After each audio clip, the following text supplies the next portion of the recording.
The Master and M. August the 19th, 1883. It was Sunday, the first day after the full moon. Sri Ramakrishna was resting after his noon meal. The midday offering had been made in the temples, and the temple doors were closed. In the early afternoon, the Master sat up on the small couch in his room. M prostrated himself before him and sat on the floor. The Master was talking to him on the philosophy of Vedanta. Master to M. Self-knowledge is discussed in the Ashtavakra Samhita. The non-dualists say, Soham, that is, I am the Supreme Self. This is the view of the sannyasis of the Vedantic school. But this is not the right attitude for householders who are conscious of doing everything themselves. That being so, how can they declare, I am that, the actionless Supreme Self? According to the non-dualists, the Self is unattached. Good and bad, virtue and vice, and the other pairs of opposites cannot in any way injure the Self, though they undoubtedly afflict those who have identified themselves with their bodies. Smoke soils the wall, certainly, but it cannot in any way affect akasha, space. Following the Vedantists of this class, Krishna Kishore used to say, I am Ka, meaning Akasha. Being a great devotee, he could say that with some justification, but it is not becoming for others to do so. But to feel that one is a free soul is very good. By constantly repeating, I am free, I am free, a man verily becomes free. On the other hand, by constantly repeating, I am bound, he certainly becomes bound to worldliness. The fool who says only, I am a sinner, verily drowns himself in worldliness. One should rather say, I have chanted the name of God. How can I be a sinner? How can I be bound? To M. You see, I am very much depressed today. Hridai has written to me that he is very ill. Why should I feel dejected about it? Is it because of Maya or Daya? M could not find suitable words for a reply, and remained silent. Master.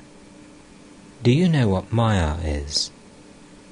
It is the attachment to relatives, parents, brother and sister, wife and children, nephew and niece.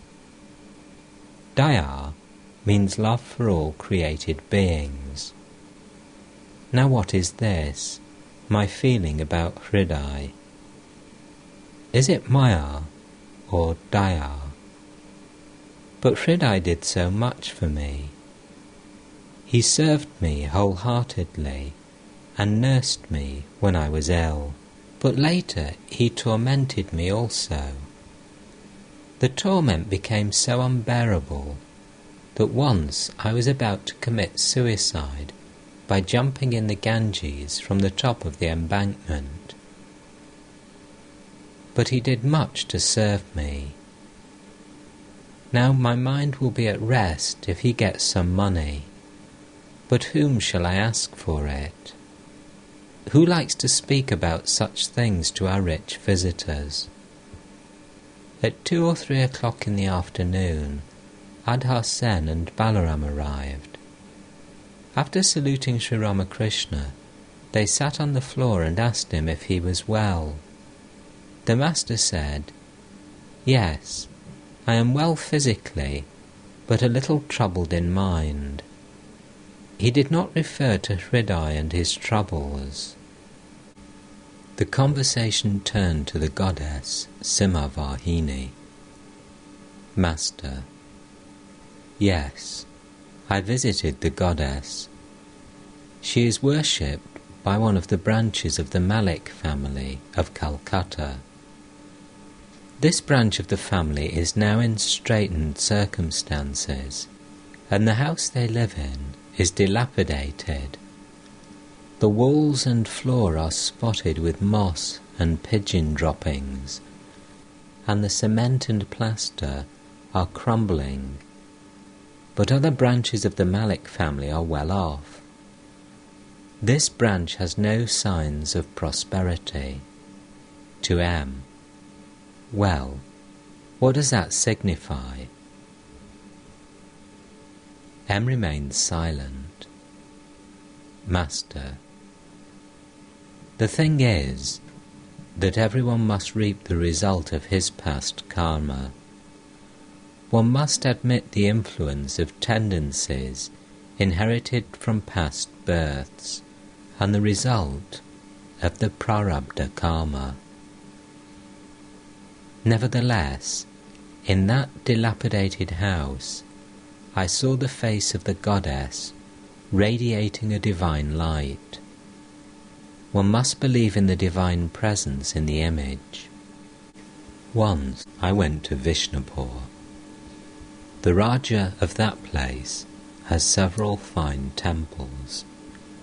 In one of them there is an image of the Divine Mother called Mrinmayi.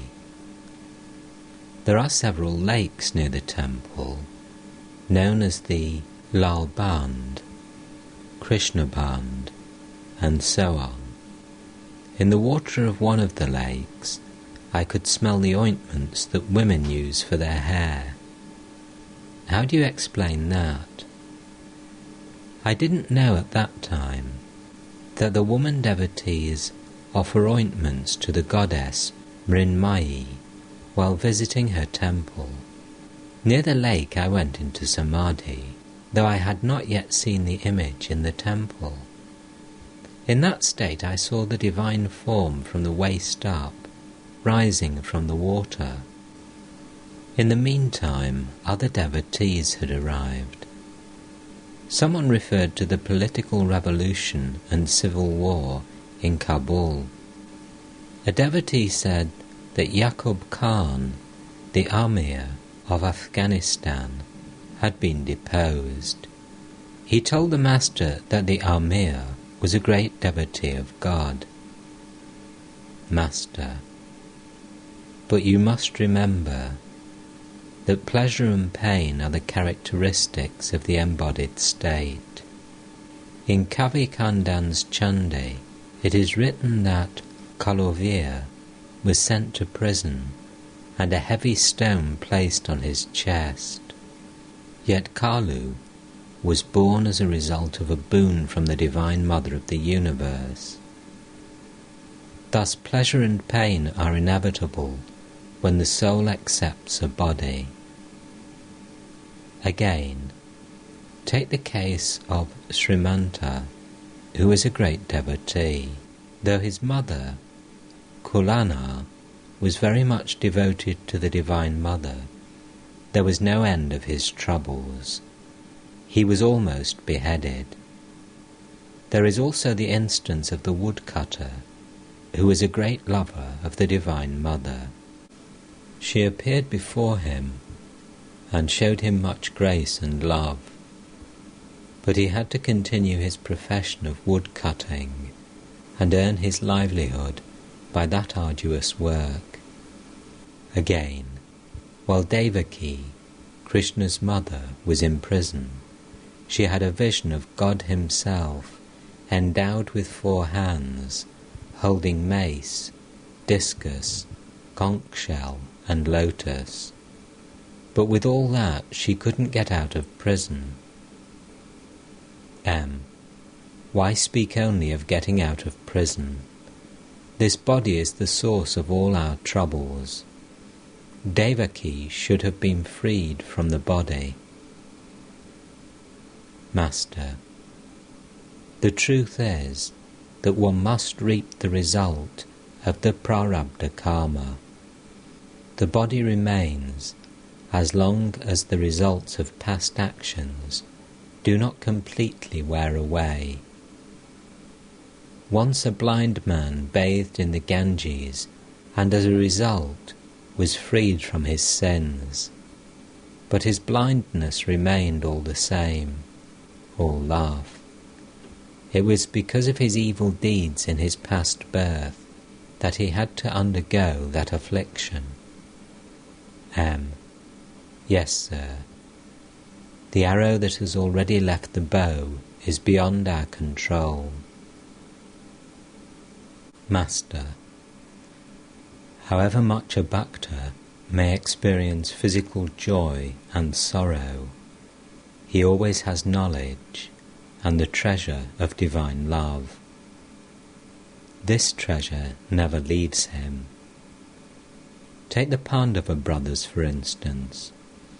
Though they suffered so many calamities, they did not lose their God consciousness even once. Where can you find men like them, endowed with so much knowledge and devotion? Just then, Narendra and Colonel Vishwanath Upadhyaya entered the room. Narendra was then 22 years old and studying in college. They saluted the master and sat down. The master requested Narendra to sing. The tampura hung on the west wall of the room. The devotees fixed their eyes on Narendra as he began to tune the drums. Master to Narendra. The drums don't sound as well as before. Captain. They are now full. Therefore they are quiet, like a vessel filled with water. Or they are like a holy man who remains silent when his heart is full of God consciousness. Master. But what about sages like Narada? Captain. They talked because they were moved by the suffering of others. Master. You are right. After attaining samadhi, Narada, Shukadeva, and others came down a few steps, as it were, to the plane of normal consciousness, and broke their silence out of compassion for the suffering of others and to help them. Narendra began to sing. Oh, when will dawn for me that day of blessedness, when he who is all good, all beauty, and all truth will light the inmost shrine of my heart?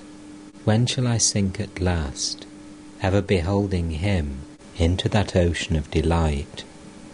No sooner had the master heard a few words of the song than he went into deep samadhi. He sat with folded hands facing the east. His body was erect, and his mind completely bereft of worldly consciousness. His breath had almost stopped. With unwinking eyes he sat motionless as a picture on a canvas. His mind had dived deep into the ocean of God's beauty. Narendra left the room and went to the east veranda, where Hazra was seated on a blanket with a rosary in his hand. They fell to talking. Other devotees arrived. The master came down from samadhi and looked around. He couldn't find Narendra. The tampura was lying on the floor.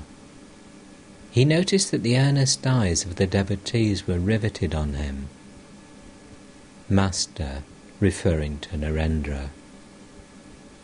He has lighted the fire. Now it doesn't matter whether he stays in the room or goes out. To Captain and the other devotees. Attribute to yourselves the bliss of God consciousness. Then you too will experience ineffable joy. The bliss of God consciousness always exists in you. It is only hidden by the veiling and projecting power of Maya. The less you're attached to the world, the more you love God. Captain, the farther you proceed toward your home in Calcutta, the farther you leave Benares behind. Again, the farther you proceed toward Benares, the farther behind you leave your home. Master, as Radha advanced toward Krishna, she could smell more and more of the sweet fragrance of his body. The nearer you approach to God, the more you feel his love. As the river approaches the ocean, it increasingly feels the flow of the tides. The jnani experiences God consciousness within himself. It is like the upper Ganges, flowing in only one direction. To him the whole universe is illusory like a dream. He is always established in the reality of self.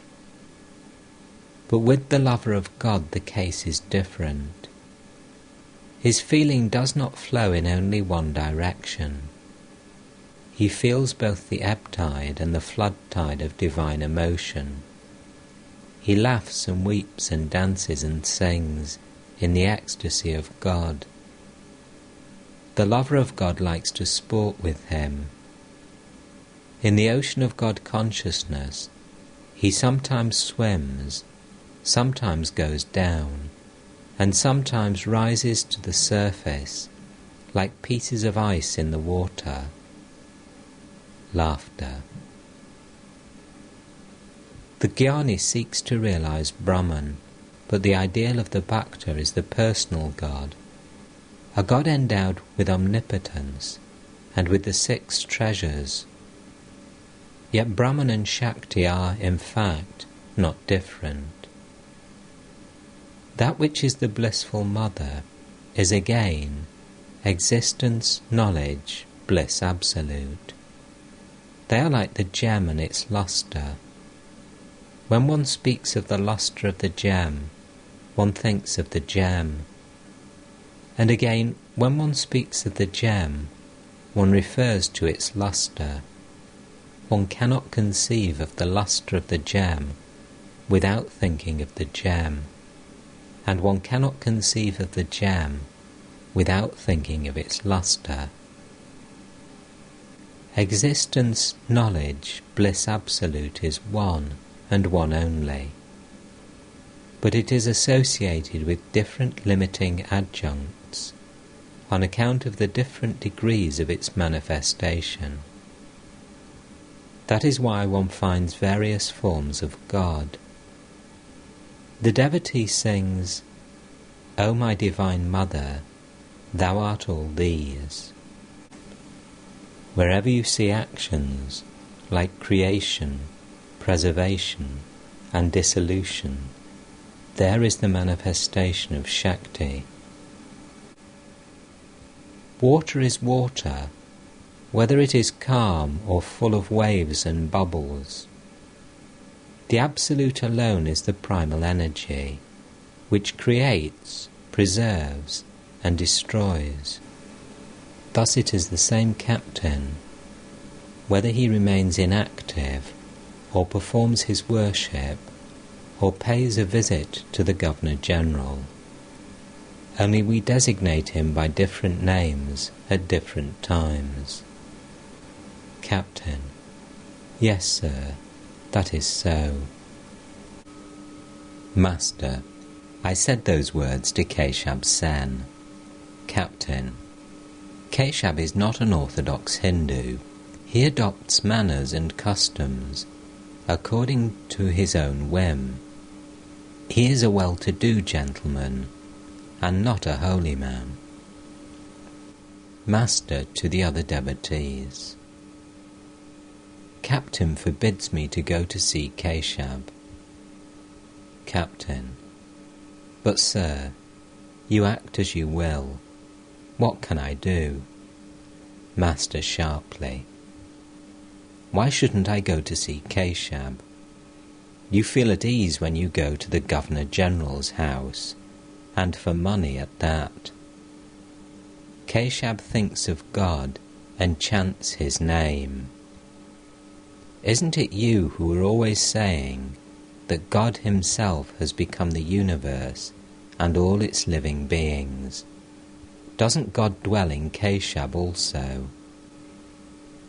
With these words, the master left the room abruptly and went to the northeast veranda.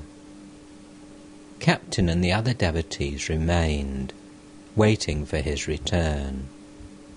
M accompanied the master to the veranda, where Narendra was talking with Hazra. Sri Ramakrishna knew that Hazra always indulged in dry philosophical discussions. Hazra would say, the world is unreal like a dream. Worship, food offerings to the deity and so forth, are only hallucinations of the mind. The aim of spiritual life is to meditate on one's own real self. Then he would repeat, I am he. But with all that, he had a soft corner in his heart for money, material things, and people's attention. Sri Ramakrishna smiled and said to Hazra and Narendra, Hello, what are you talking about? Narendra smiling, Oh, we're discussing a great many things. They are rather too deep for others. Master with a smile, But pure knowledge and pure love are one and the same thing. Both lead the aspirants to the same goal. The path of love is much the easier. Narendra quoted a song, O mother, make me mad with thy love.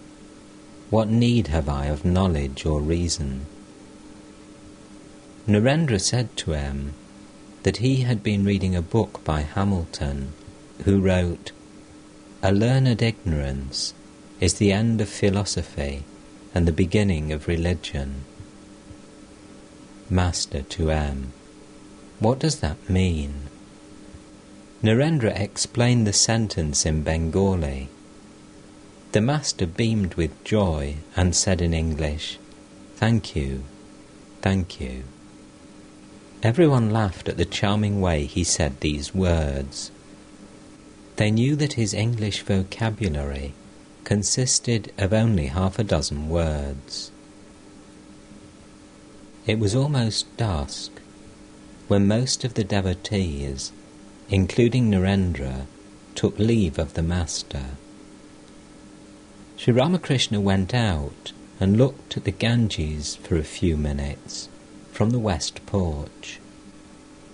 2 priests were bathing in preparation for the evening worship. Young men of the village were strolling in the garden or standing on the concrete embankment, gazing at the murmuring rivers.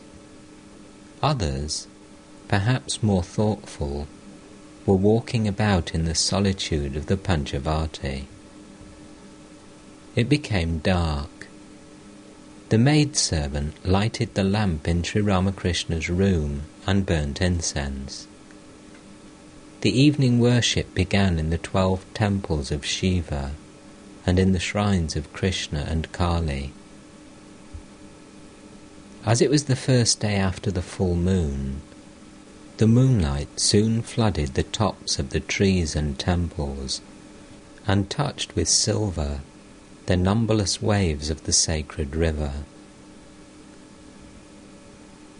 The master returned to his room. After bowing to the Divine Mother, he clapped his hands and chanted the sweet names of God. A number of holy pictures hung on the walls of his room.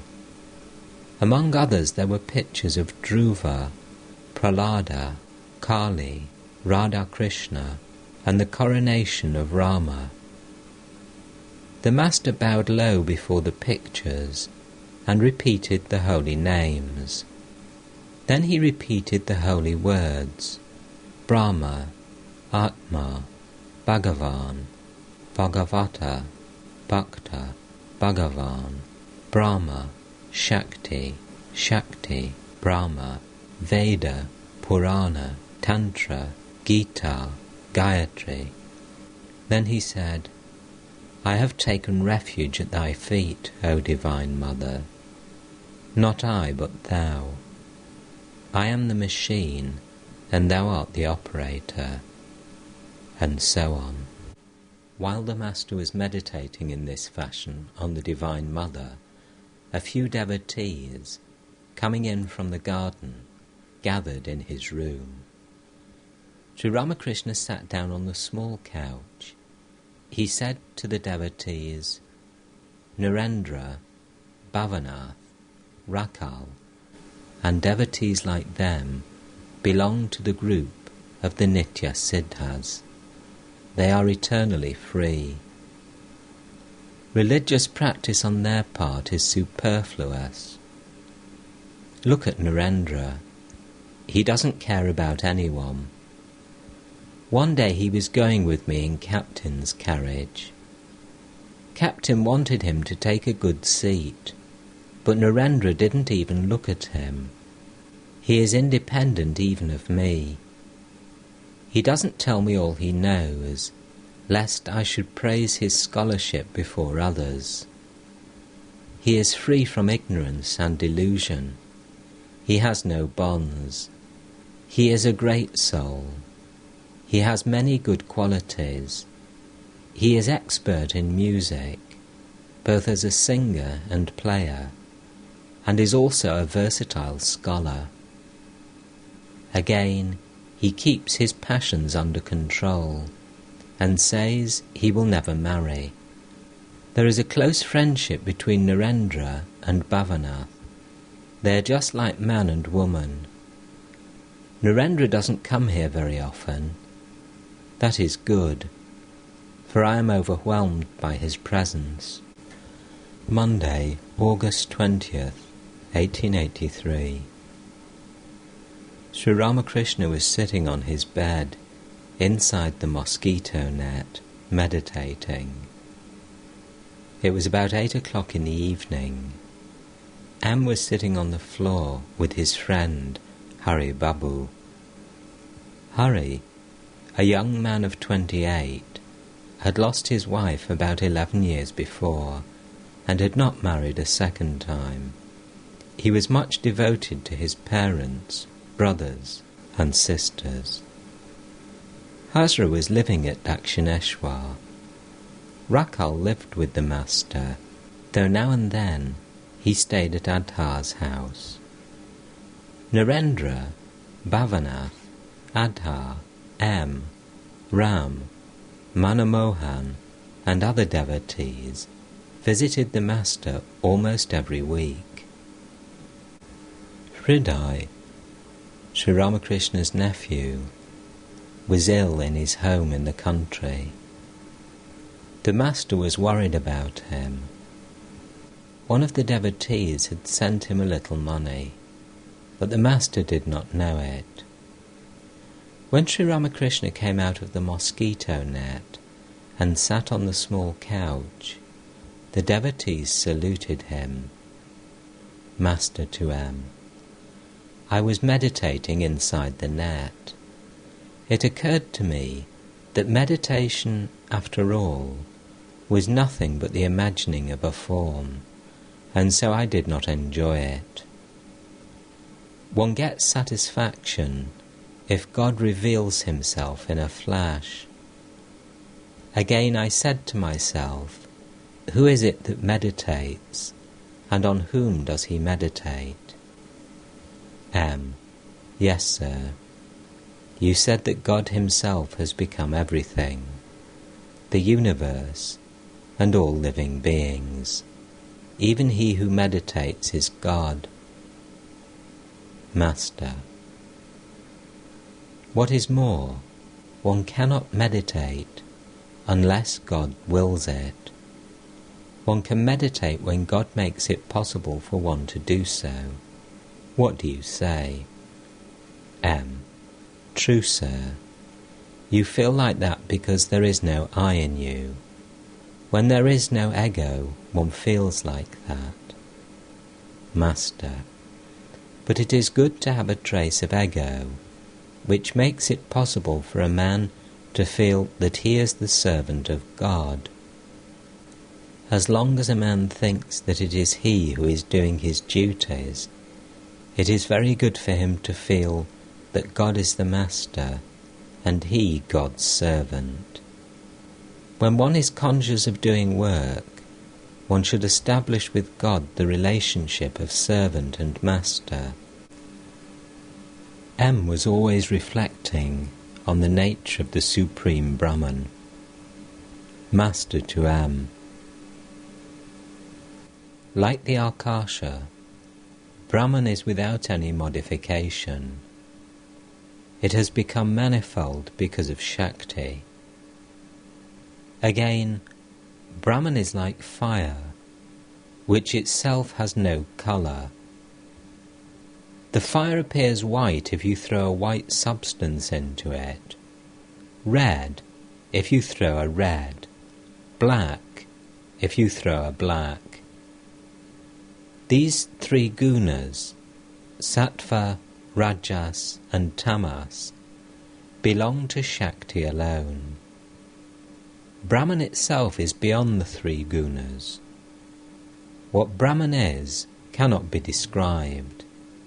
It is beyond words.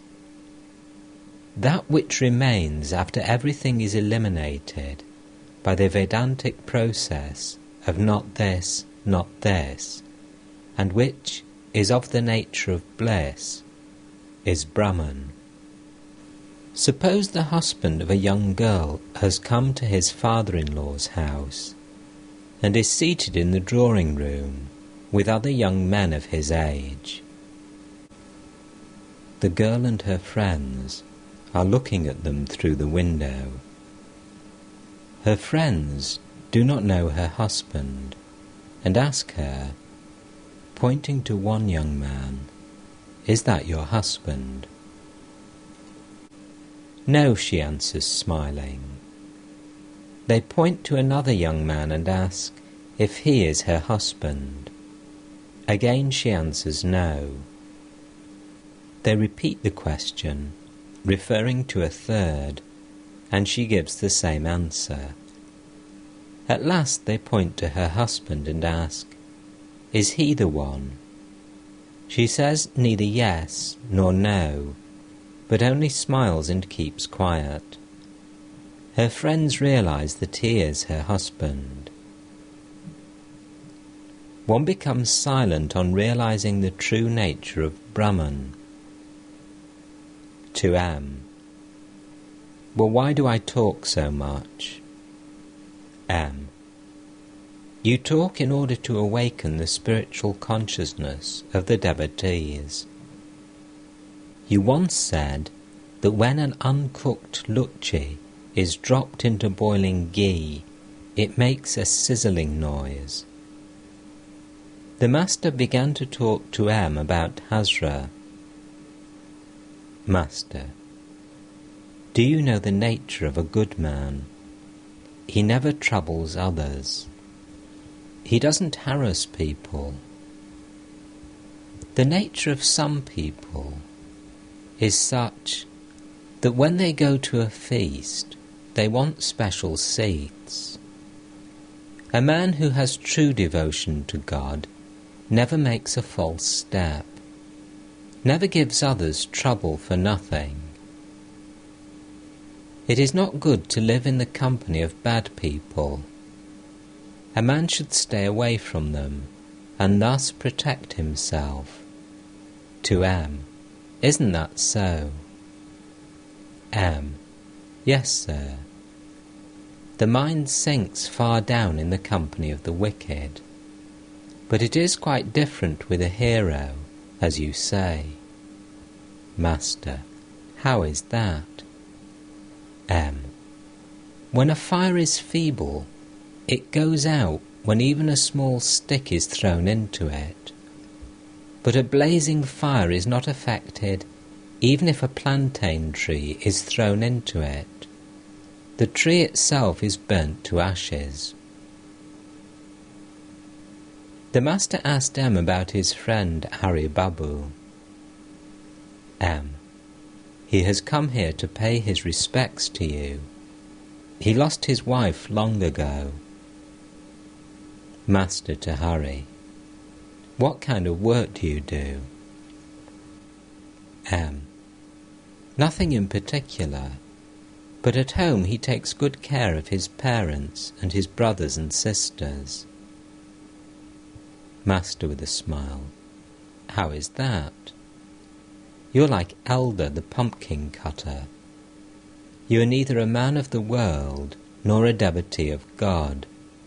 That is not good. You must have seen the sort of elderly man who lives in a family and is always ready, day or night, to entertain the children.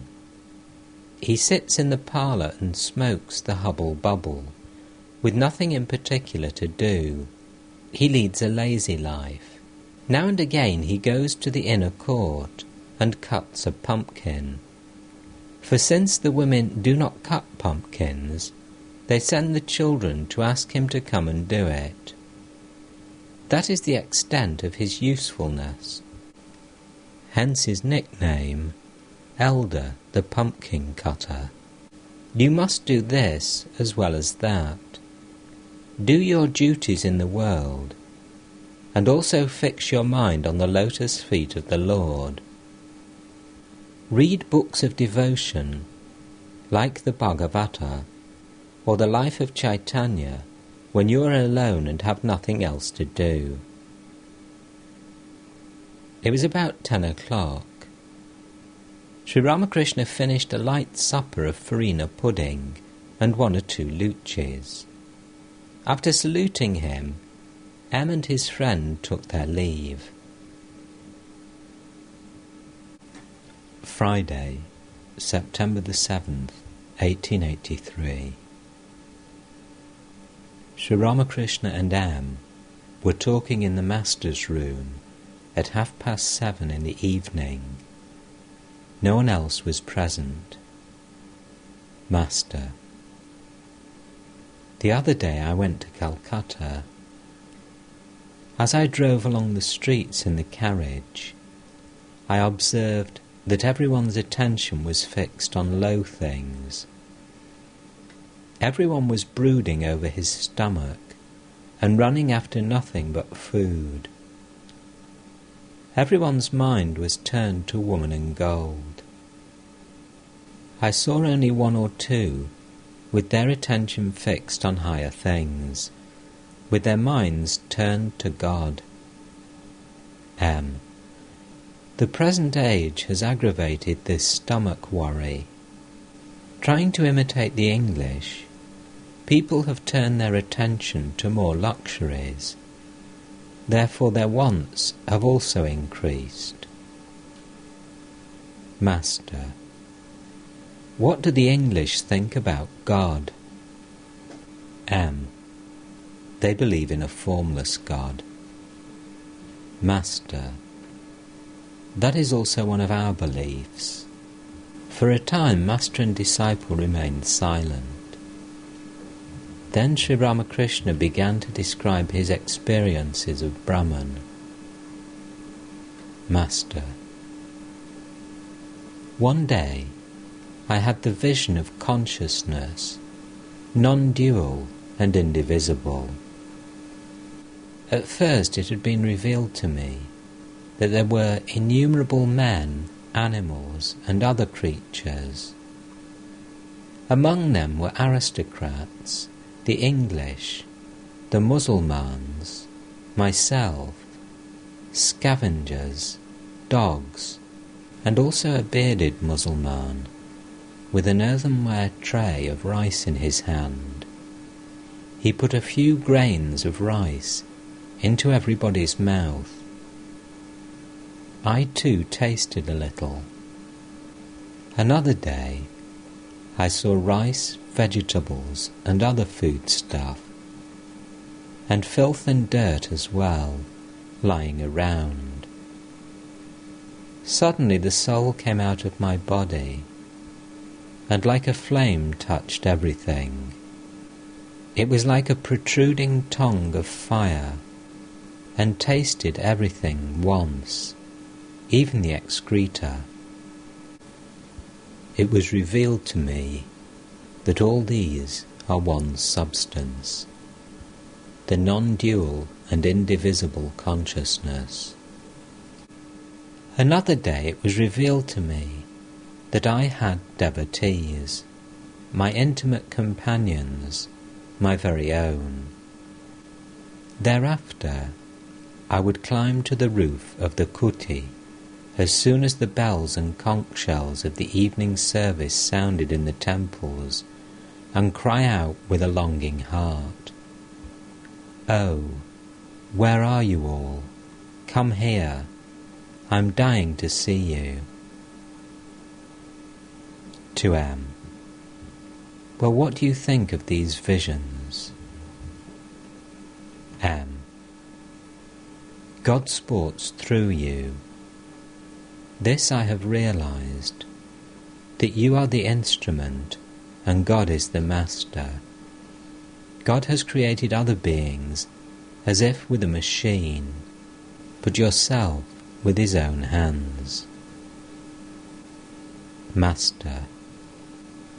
Well, Hazra says that after the vision of God, one acquires the 6 divine powers. M. Those who seek pure love don't want powers. Master. Perhaps Hazra was a poor man in his previous life, and that is why he wants so much to see the manifestation of power. He wants to know what I talk about with the cook. He says to me, "You don't have to talk to the cook. I shall talk to the manager of the temple myself and see that you get everything you want." M laughs aloud. He talks to me that way, and I say nothing. M. Many a time you have said that a devotee who loves God for the sake of love does not care to see God's powers.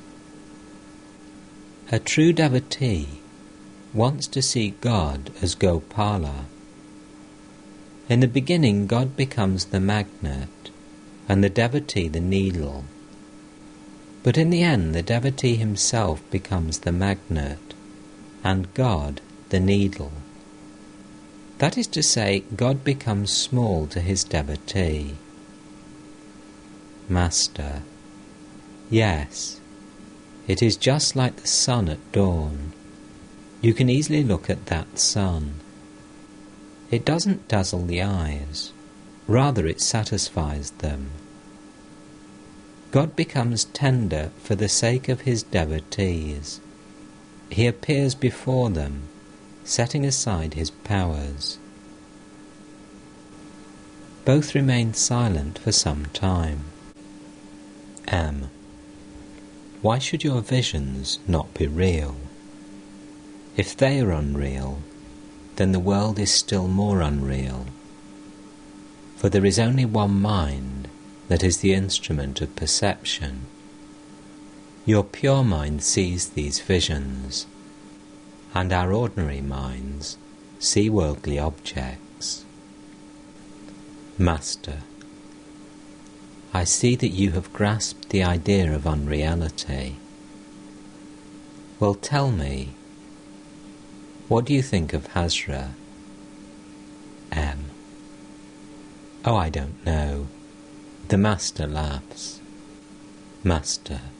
Well, do you find me to be like anybody else? M. No, sir. Master. Like any other Paramahamsa? M. No, sir. You can't be compared to anybody else. Master smiling. Have you heard of a tree called the Achena? M. No, sir. Master. There is a tree called by that name, but nobody knows what it is like. M. Likewise, it is not possible to recognize you. The more a man understands you, the more uplifted he will be. M was silent. He said to himself, the Master referred to the sun at dawn, and the tree unrecognizable by man.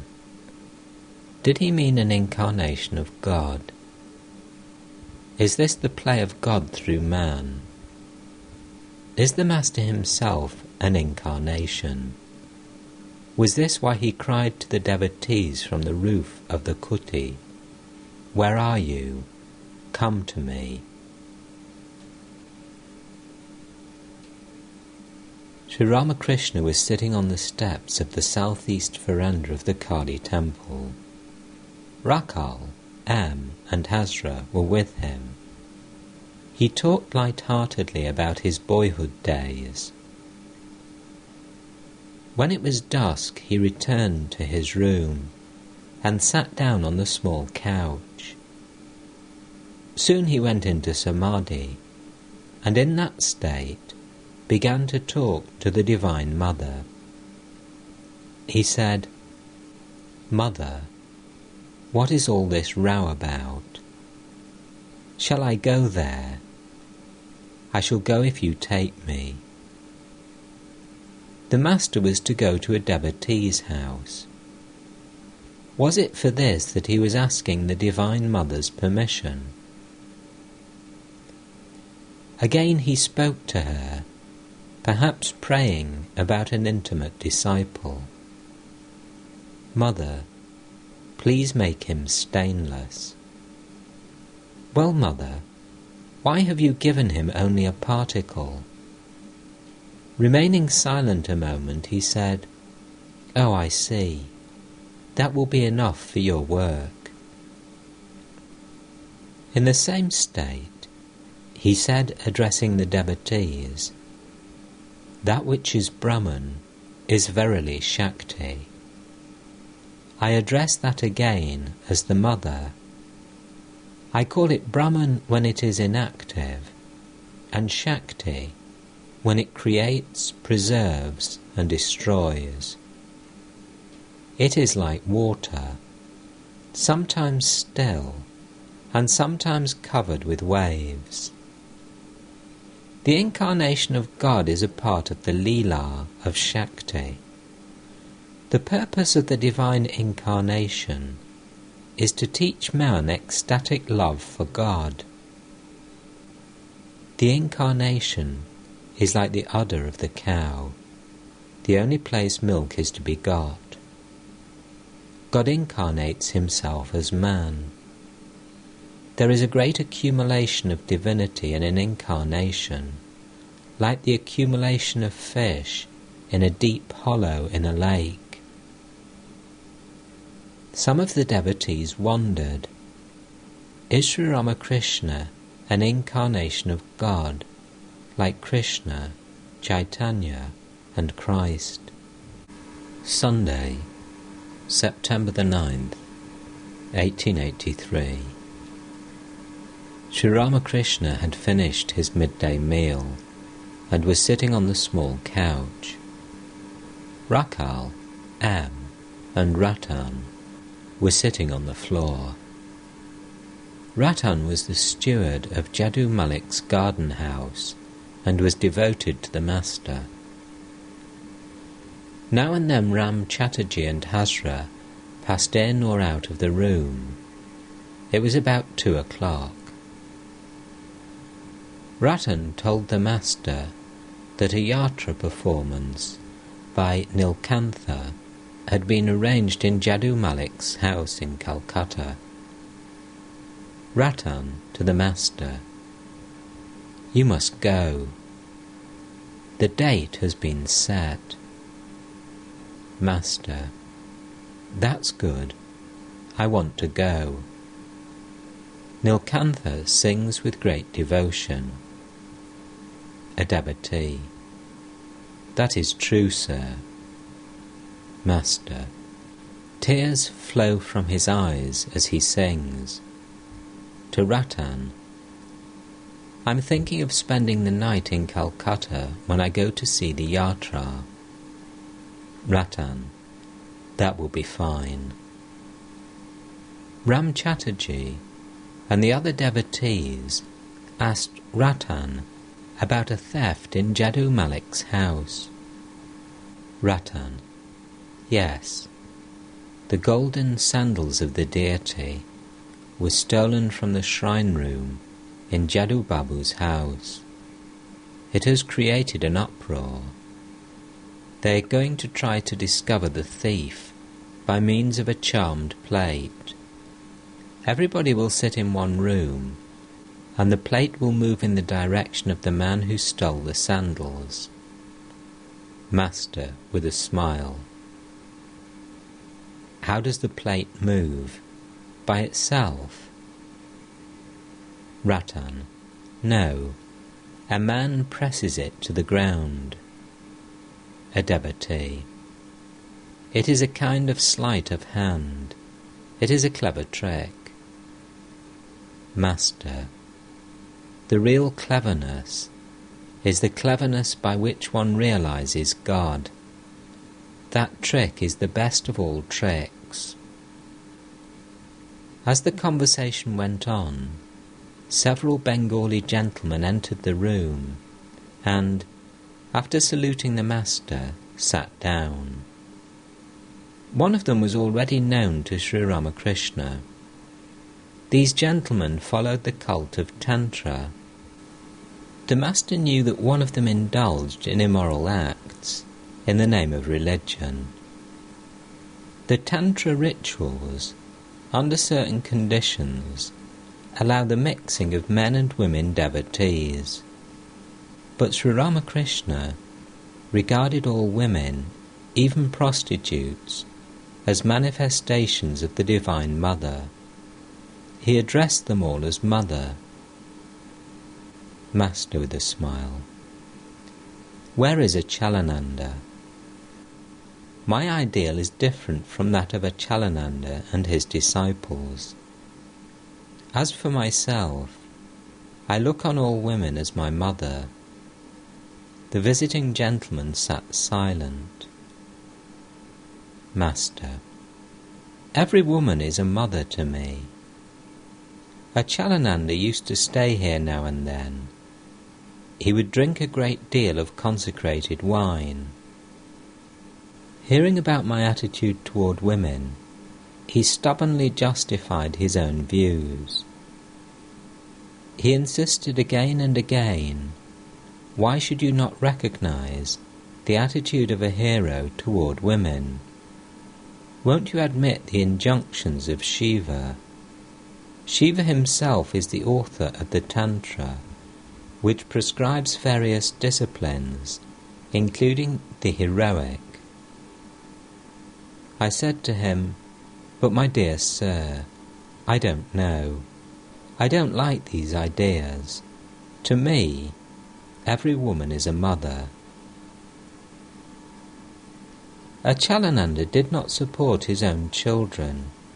He said to me, God will support them. I said nothing, but this is the way I felt about it. Who will support your children? I hope your renunciation of wife and children is not a way of earning money. People will think you're a holy man because you have renounced everything, so they will give you money. In that way, you will earn plenty of money.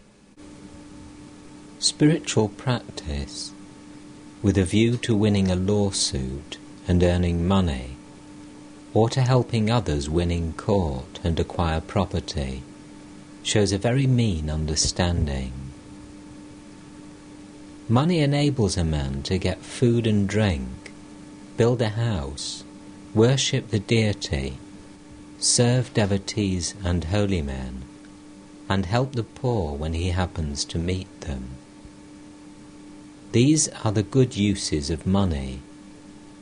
Money is not meant for luxuries or creature comforts or for buying a position in society.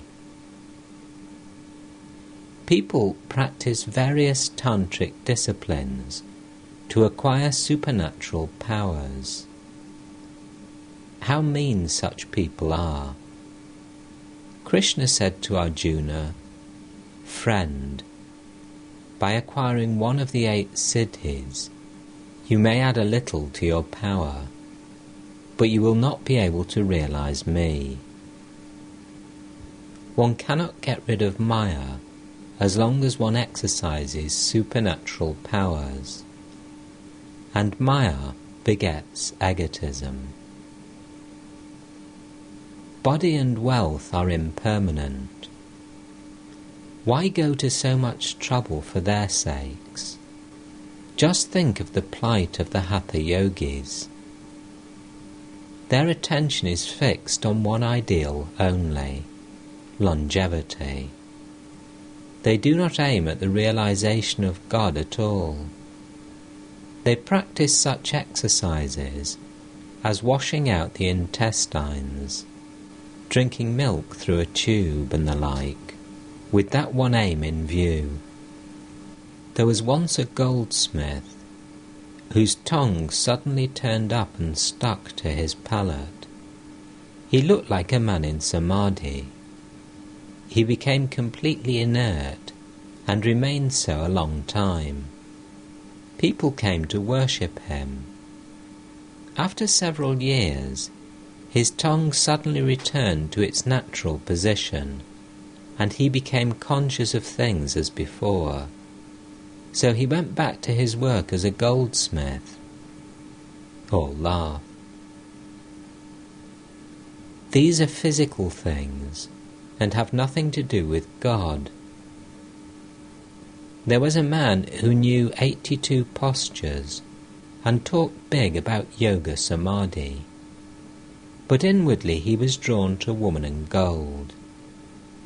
Once he found a banknote worth several thousand rupees. He could not resist the temptation, and swallowed it, thinking he would get it out somehow later on.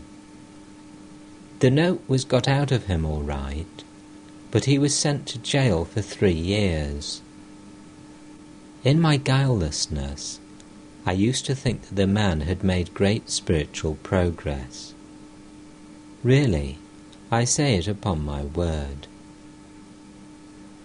Mahendra Pal of Sindhi once gave Ramlal 5 rupees. Ramlal told me about it after he had gone. I asked him what the gift was for, and Ramlal said that it was meant for me.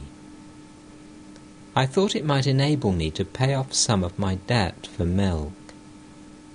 That night I went to bed, and, if you will believe me, I suddenly woke up with a pain.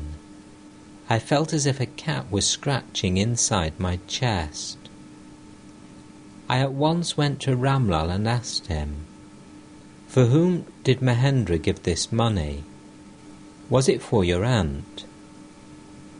"No," said Ramlal, "it is meant for you."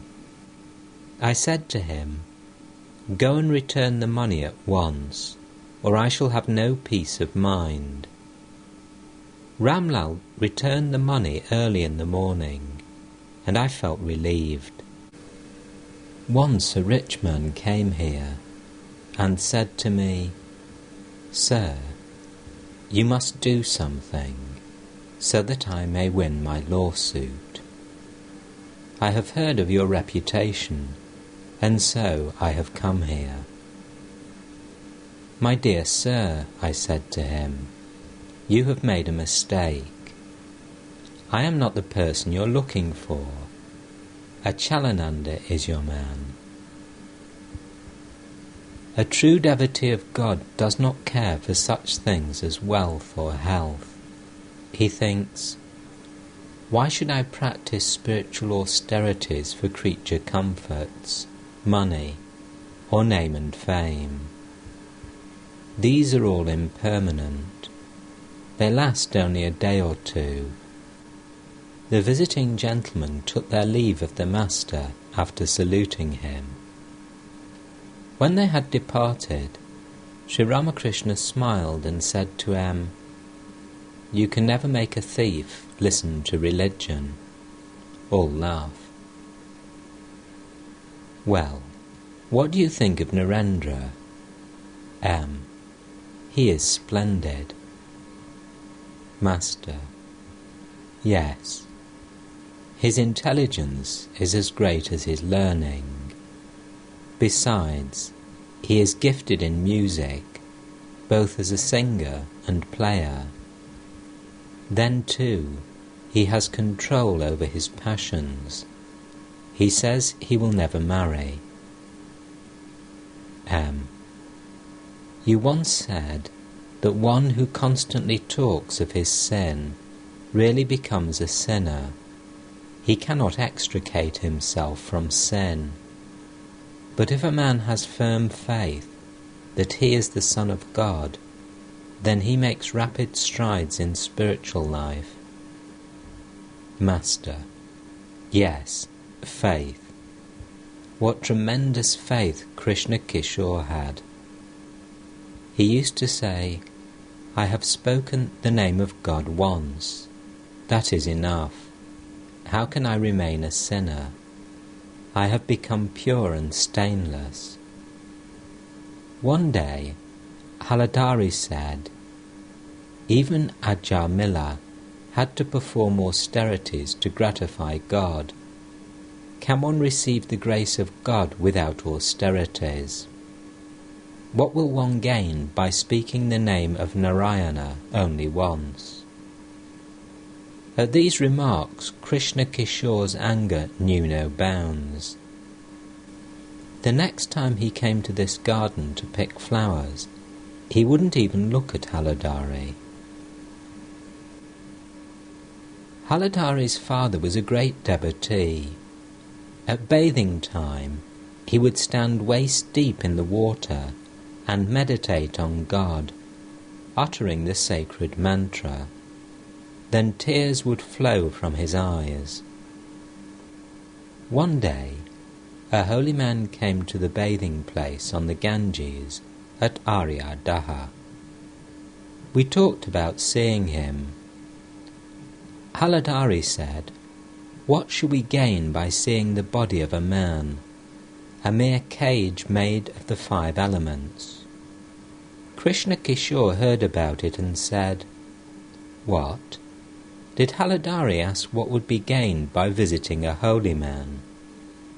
By repeating the name of Krishna or Rama, a man transforms his physical body into a spiritual body.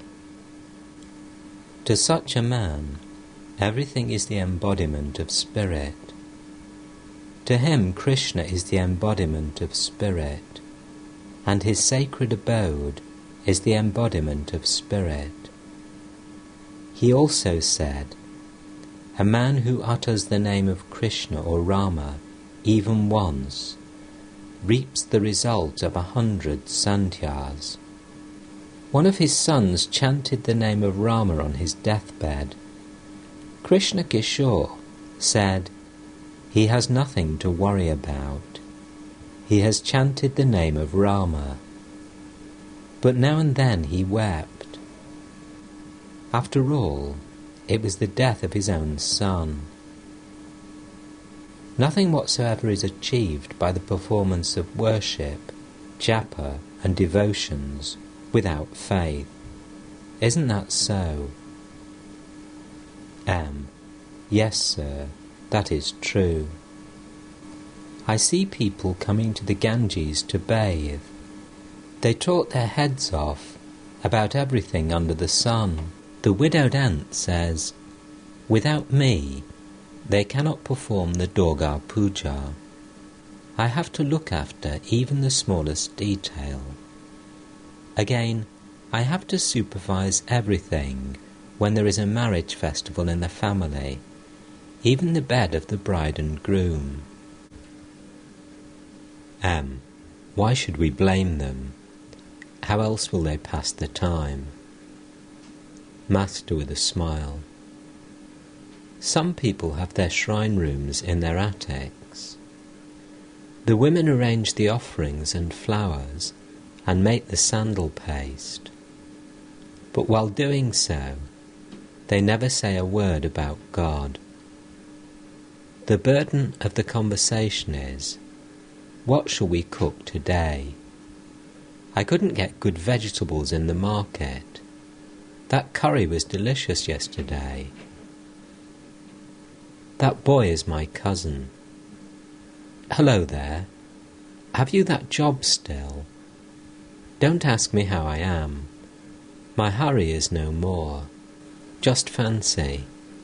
They talk of such things in the shrine room at the time of worship. M. Yes, sir. It is so in the majority of cases.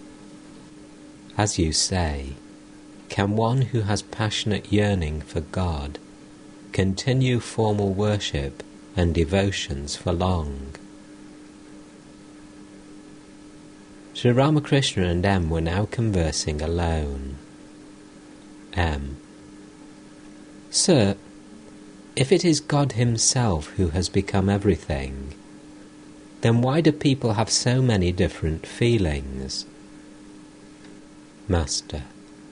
Undoubtedly, God exists in all beings as the all-pervading Spirit.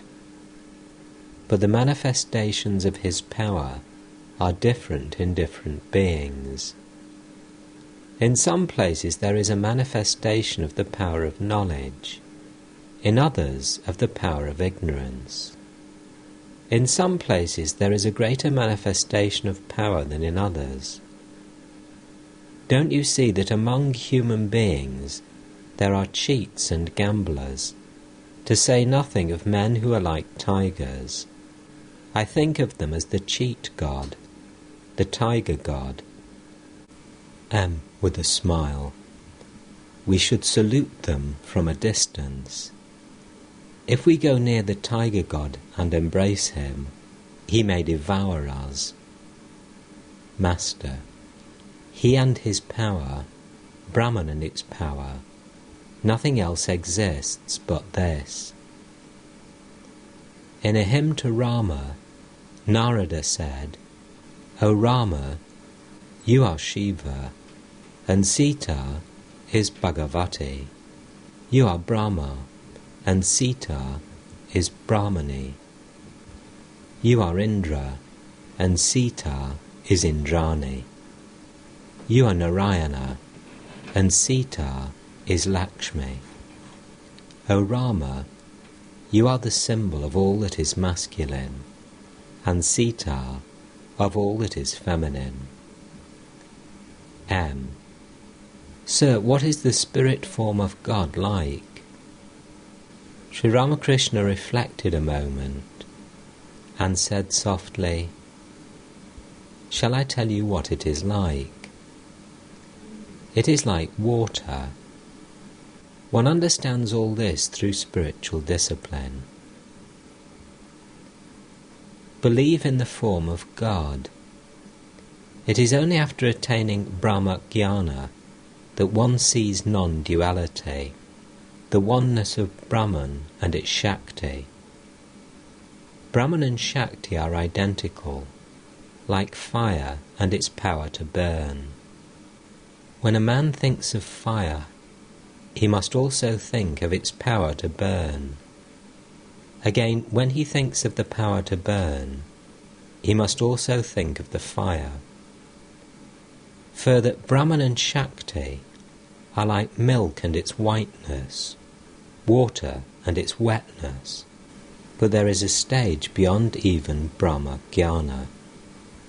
After Jnana comes Vijnana. He who is aware of knowledge is also aware of ignorance.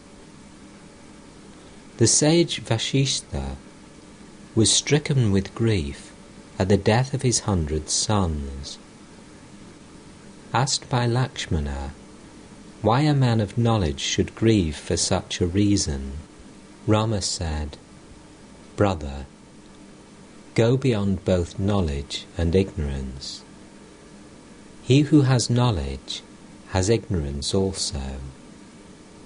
If a thorn has entered your foot, get another thorn, and with its help take out the first.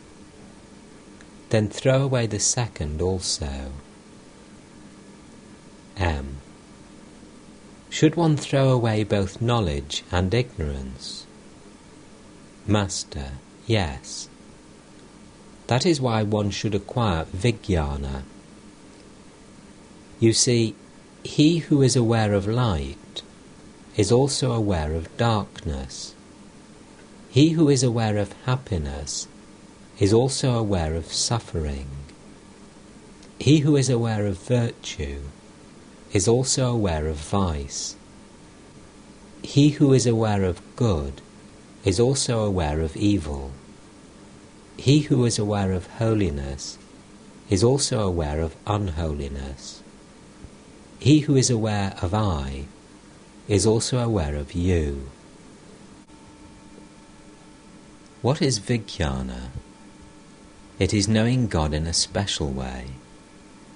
The awareness and conviction that fire exists in wood is jnana, knowledge. But to cook rice on that fire, eat the rice, and get nourishment from it is vijnana. To know by one's inner experience that God exists is jnana. But to talk to Him, to enjoy Him as child, as friend, as master, as beloved, is vijnana. The realization that God alone has become the universe and all living beings is vijnana.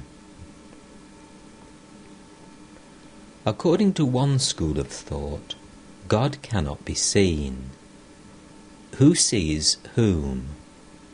Is God outside you that you can see Him? One sees only oneself. Having once entered the black waters of the ocean, the ship does not come back, and so cannot describe what it experiences. M. It is true, sir. As you say, having climbed to the top of the monument, one becomes unaware of what is below.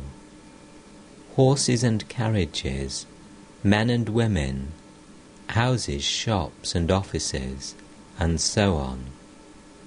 Master: I don't go to the Kali temple nowadays. Is that an offence? At one time Narendra used to say, "What? He still goes to the Kali temple." M. Every day you're in a new state of mind. How can you ever offend God? Master: Someone said to Sen about Hriday, "He is very ill. Please bring 2 pieces of cloth and a couple of shirts for him. We will send them to his village." Sen offered only 2 rupees. How do you explain that? He has so much money and yet he is so miserly. What do you say to that? M.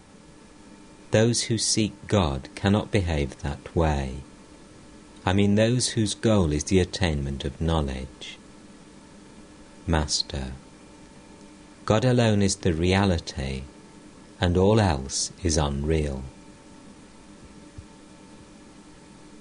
Saturday, September the 22nd, 1883. Sri Ramakrishna was seated in the drawing room of Adar's house in Calcutta with Rakal, Adhar, M, Ishan, and other devotees. Many gentlemen of the neighbourhood were also present. It was afternoon. The master was very fond of Ishan. He had been a superintendent in the Accountant General's office and later on his children also occupied high government positions. One of them was a classmate of Narendra. Ishan's purse was always open for the poor and needy. When he retired from service, he devoted his time to spiritual practices and charity. He often visited Sri Ramakrishna at Dakshineshwar. Master to Ishan: please tell us the story of the boy who posted the letter. Ishan with a smile: a boy once heard that God is our creator. So he wrote a letter to God, setting forth his prayers, and posted it. The address he put on the envelope was heaven. Master with a smile: did you hear that story?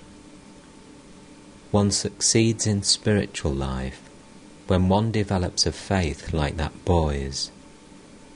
To Ishan: tell us about the renunciation of activities. Ishan: after the attainment of God, religious duties such as sandhya drop away.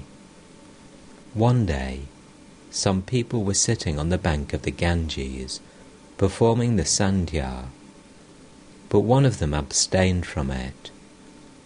On being asked the reason, he said, I am observing a shaucha.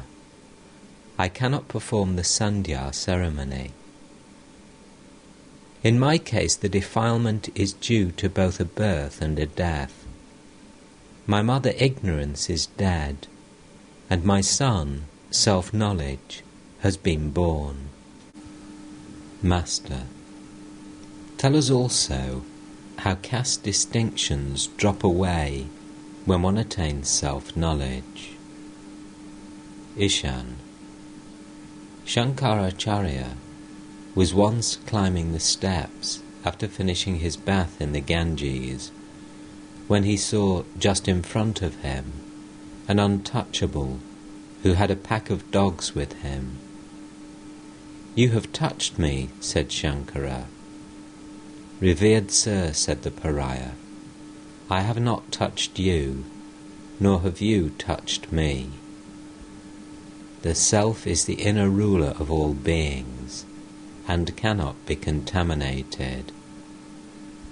Is there any difference between the sun's reflection in wine and its reflection in the Ganges?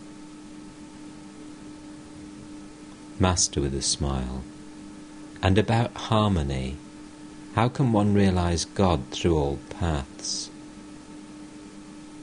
Ishan smiling: both Hari and Hara are derived from the same root.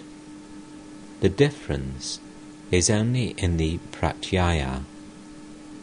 In reality, he who is Hari is also Hara. If a man has faith in God, then it doesn't matter whom he worships. Master: and please tell us also how the heart of the sadhu is the greatest of all. Ishan: this earth is the largest thing we see anywhere around us, but larger than the earth is the ocean, and larger than the ocean is the sky.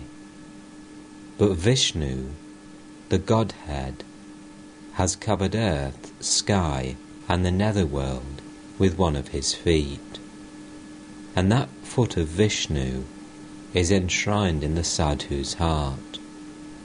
Therefore, the heart of a holy man is the greatest of all. The devotees were delighted with Ishan's words.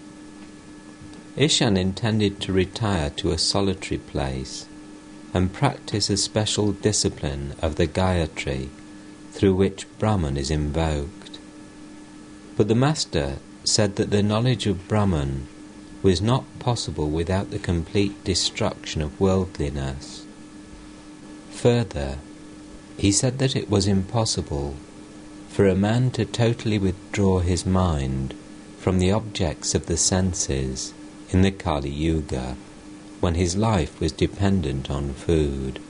That is why the Master discouraged people from attempting the Vedic worship of Brahman and asked them to worship Shakti, the Divine Mother, who is identical with Brahman.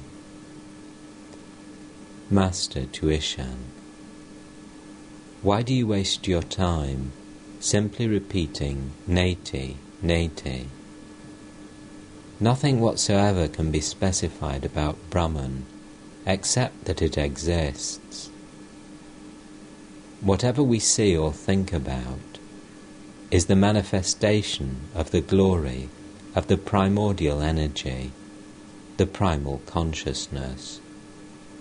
Creation, preservation and destruction, living beings in the universe, and further, meditation and the meditator, bhakti and prema, all these are manifestations of the glory of that power. But Brahman is identical with its power. On returning from Ceylon, Hanuman praised Rama, saying, "O Rama, you are the supreme Brahman, and Sita is your Shakti. You and she are identical. Brahman and Shakti are like the snake and its wriggling motion. Thinking of the snake, one must think of its wriggling motion, and thinking of its wriggling motion, one must think of the snake, for they are like milk and its whiteness. Thinking of milk, one has to think of its colour, that is whiteness, and thinking of the whiteness of milk, one has to think of milk itself, or they are like water and its wetness. Thinking of water, one has to think of its wetness, and thinking of the wetness of water, one has to think of water. This primal power, Mahamaya, has covered Brahman. As soon as the covering is withdrawn, one realizes, I am what I was before. I am thou, thou art I. As long as that covering remains, the Vedantic formula, I am he, that is, man is the supreme Brahman, does not rightly apply. The wave is part of the water, but the water is not part of the wave. As long as that covering remains, one should call on God as Mother. Addressing God, the devotee should say, Thou art the Mother, and I am thy child. Thou art the Master, and I am thy servant. It is good to have the attitude of the servant toward the Master. From this relationship of master and servant spring up other attitudes. The attitude of serene love for God, the attitude of friend toward friend, and so forth. When the Master loves his servant, he may say to him, Come, sit by my side. There is no difference between you and me. But if the servant comes forward of his own will to sit by the Master, will not the Master be angry? God's play on earth as an incarnation is the manifestation of the glory of the Chit Shakti, the divine power. That which is Brahman is also Rama, Krishna and Shiva. Ishan: yes, sir. Both Hari and Hara are derived from the same root. The difference lies only in the pratyaya. Master: yes, there is only one without a second. The Vedas speak of it as Om Satchidananda Brahma, the Puranas as Om Satchidananda Krishna, and the Tantra as Om Satchidananda Shiva. The Chit Shakti as Mahamaya has deluded all with ignorance. It is said in the Adhyatma Ramayana that when the rishis saw Rama, they prayed to him in these words only: O Rama, please do not delude us with your world-bewitching Maya. Ishan, what is this Maya? Master, whatever you see, think, or hear is Maya.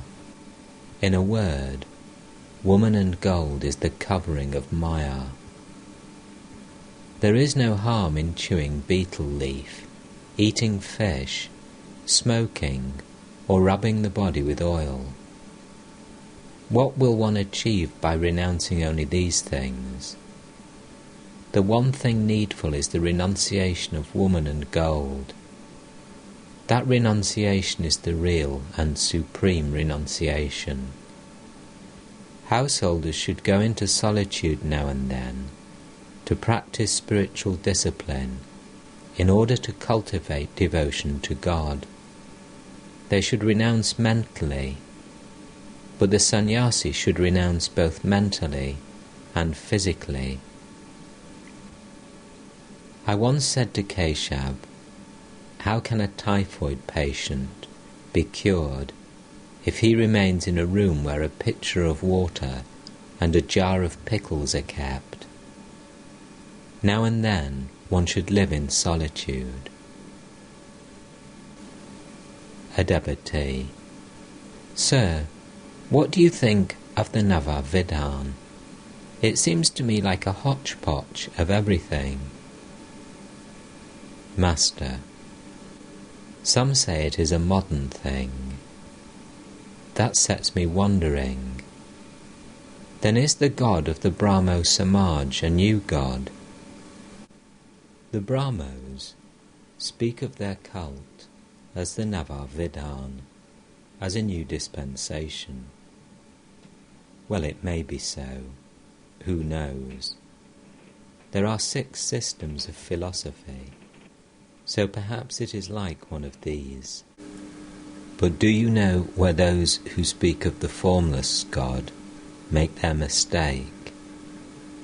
It is where they say that God is formless only, and that those who differ with them are wrong. But I know that God is both with and without form, and he may have many more aspects. It is possible for him to be everything. To Ishan: the Chit Shakti, Mahamaya, has become the 24 cosmic principles. One day, as I was meditating, my mind wandered away to Rakshay's house. He is a scavenger. I said to my mind, "Stay there, you rogue." The Divine Mother revealed to me that the men and women in this house were mere masks. Inside them was the same divine power, Kundalini, that rises up through the 6 spiritual centres of the body. Is the primal energy man or woman? Once at Kamarpukur, I saw the worship of Kali in the house of the Lahas. They put a sacred thread on the image of the Divine Mother. One man asked, why have they put the sacred thread on the Mother's person? The master of the house said, "Brother, I see that you have rightly understood the Mother, but I do not yet know whether the Divine Mother is male or female. It is said that Mahamaya swallowed Shiva. When the 6 centres in her were awakened, Shiva came out through her thigh. Then Shiva created the Tantra philosophy. Take refuge in the Chit Shakti, the Mahamaya. Ishan, please bestow your grace on me. Master, say to God with a guileless heart, O God, reveal thyself to me, and weep. Pray to God, O God, keep my mind away from woman and gold, and dive deep. Can a man get pearls by floating or swimming on the surface? He must dive deep. One must get instruction from a guru. Once a man was looking for a stone image of Shiva. Someone said to him, "Go to a certain river. There you will find a tree. Near it is a whirlpool. Dive into the water there, and you will find the image of Shiva." So I say that one must get instruction from a teacher. Ishan, that is true, sir. Master, it is Satchidananda that comes to us in the form of the Guru. If a man is initiated by a human Guru, he will not achieve anything if he regards his Guru as a mere man.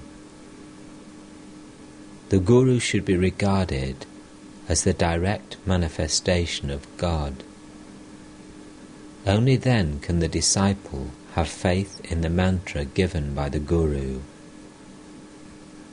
Once a man has faith, he achieves all. The Shudra, Ekalavya, learnt archery in the forest before a clay image of Drona. He worshipped the image as the living Drona.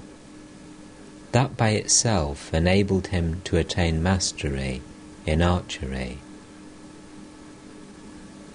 Don't mix intimately with Brahmin pundits. Their only concern is to earn money. I have seen Brahmin priests reciting the Chandi while performing the Swatyayana. It is hard to tell whether they are reading the sacred book or something else. They turn half the pages without reading them. All laugh. A nail knife suffices to kill one's self. One needs sword and shield to kill others. That is the purpose of the Shastras.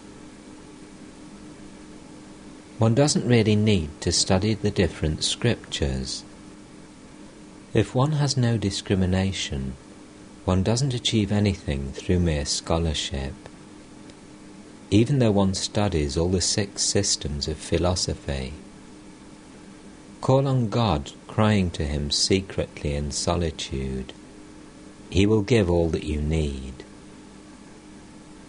Sri Ramakrishna had heard that Ishan was building a house on the bank of the Ganges for the practice of spiritual discipline.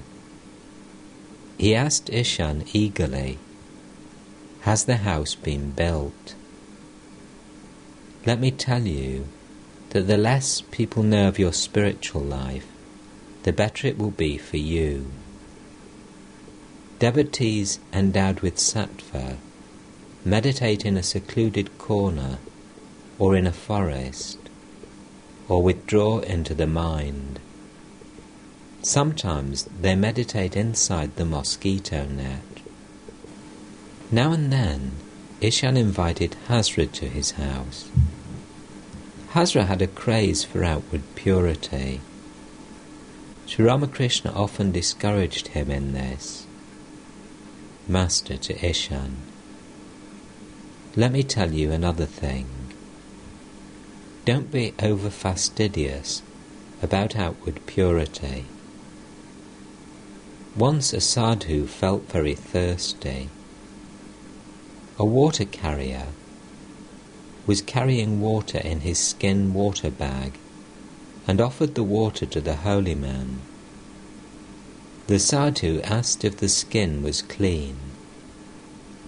The carrier said, "Revered sir, my skin bag is perfectly clean, but inside your skin are all sorts of filthy things. That is why I can ask you to drink water from my skin. It won't injure you." By your skin, the carrier meant the body, the belly, and so forth. Have faith in the name of God. Then you won't need even to go to holy places. Sri Ramakrishna sang, intoxicated with divine fervour. Why should I go to Ganga, Gaya, to Kashi, Kanchi, or Prabhas, so long as I can breathe my last with Kali's name upon my lips? Ishan remained silent. Master to Ishan, tell me if you have any more doubts. Ishan, you said everything when you spoke of faith. Master, God can be realized by true faith alone, and the realization is hastened if you believe everything about God. The cow that picks and chooses its food gives milk only in driblets, but if she eats all kinds of plants, then her milk flows in torrents. Once I heard a story. A man heard the command of God that he should see his ideal deity in a ram. He at once believed it. It is God who exists in all beings. A guru said to his disciple, "It is Rama alone who resides in all bodies." The disciple was a man of great faith. One day, a dog snatched a piece of bread from him and started to run away. He ran after the dog with a jar of butter in his hand and cried again and again, "O Rama, stand still a minute. That bread hasn't been buttered." What tremendous faith Krishna Kishore had. He used to say, by chanting Om Krishna, Om Rama, one gets the result of 1,000,000 sandhyas. Once he said to me secretly, "I don't like the sandhya and other devotions anymore, but don't tell anyone." Sometimes I too feel that way. The Mother reveals to me that she herself has become everything. One day I was coming from the pine grove toward the Panchavati. A dog followed me. I stood still for a while near the Panchavati. The thought came to my mind that the Mother might say something to me through that dog. You were absolutely right when you said that through faith alone one achieves all. Ishan, but we are householders. Master, what if you are? Through His grace, even the impossible becomes possible. Ram Prasad sang, "This world is a mere framework of illusion." Another man composed a song by way of reply. This very world is a mansion of mirth. Here I can eat, here drink and make merry. Janaka's might was unsurpassed. What did he lack of the world or the spirit? Holding to one as well as the other, he drank his milk from a brimming cup. One should first realize God through spiritual discipline in solitude, and then live in the world. Only then can one be a King Janaka. What can you achieve otherwise? Further, take the case of Shiva. He has everything: Kartika, Ganesha, Lakshmi, and Sarasvati. Still, sometimes he dances in a state of divine fervour, chanting the name of Rama, and sometimes he is absorbed in samadhi.